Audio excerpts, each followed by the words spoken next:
Hey everybody, it's Wade with 365 Thermal again. Right now I'm going to show you another setup, day and nighttime, on how I would set up on this area.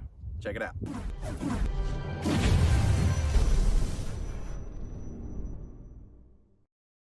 Okay, so the first thing that you can see, this is a lot more open than the other area that I went through the first video. This one here is something that I would definitely suggest night hunting a lot more. You got this big open field here, and say that you had both access to this and this. Right here, I'm set up maybe, I would say 80 yards to that field, or that field edge there, probably about the same distance there, and maybe only about 40 yards distance to the field edge there. So I'm a little bit close to the woods here. What I would do if these coyotes have been hanging out right inside the woods, and I do suggest locating all the spots before you hunt them if possible, I would actually back off into this field a little ways. Now, if they're way off in the distance, and I know, like say that they're over here, this actually goes in like this, how it bowls like this inward. It does that 3 different spots down here along this edge.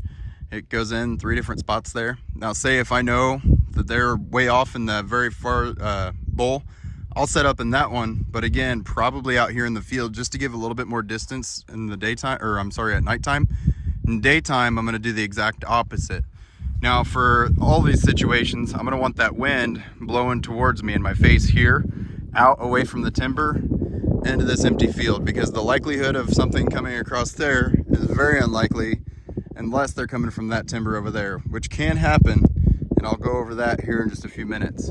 But for all intensive purposes, majority of the time, say we located this, we didn't get any coyotes answering over there, but we did get them answering over here.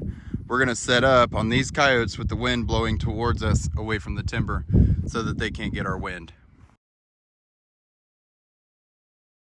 Say that that is the neighbor's property across the road, right? And you own this field and this.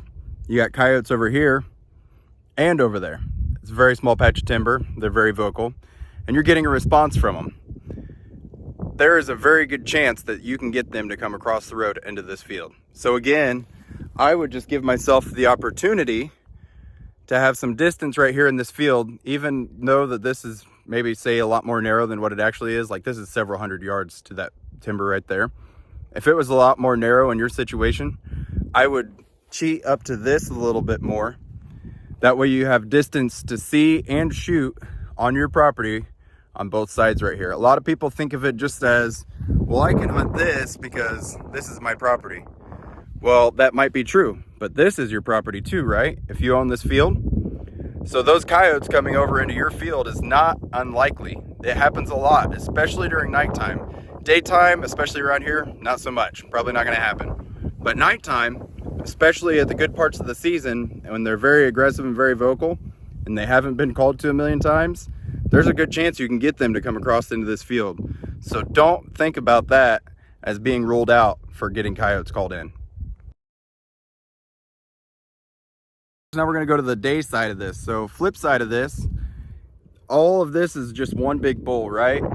There's not really any good way to hunt this with a rifle setup unless you have located it, I would say at least twice, and you know for sure that the coyotes are gonna be like say over here or over here, and you can set up on the opposite side with a rifle. Now, that being said, I'm still gonna want my wind blowing out into this field, or if I'm set up on one of these field edges, same thing right there. Another exception would be, what I would more than likely do is try to shotgun hunt this, and I would shotgun them closest to where I heard them. Like say if I heard them over here, each time I located them, they're in this little bowl right here in the back. I would go to that timber edge with my wind blowing out here into the open and set up where I have a little bit of a clearing inside there to call to them and hopefully shotgun them inside the timber, okay? I hope that's helpful and makes sense, because more than likely, if they've been inside this right here, they're gonna stay inside that thick stuff. They're not gonna come out and around out here on the open field edge. The reasons why I say that locating makes a difference is because if they're over here in this, and I am set up over there with my wind blowing this way, they will come out into the open and work the field edge right here, right behind me, over to your call when you're set up right inside the timber, and they'll wind you. So that's why locating makes a big difference. just something to think about.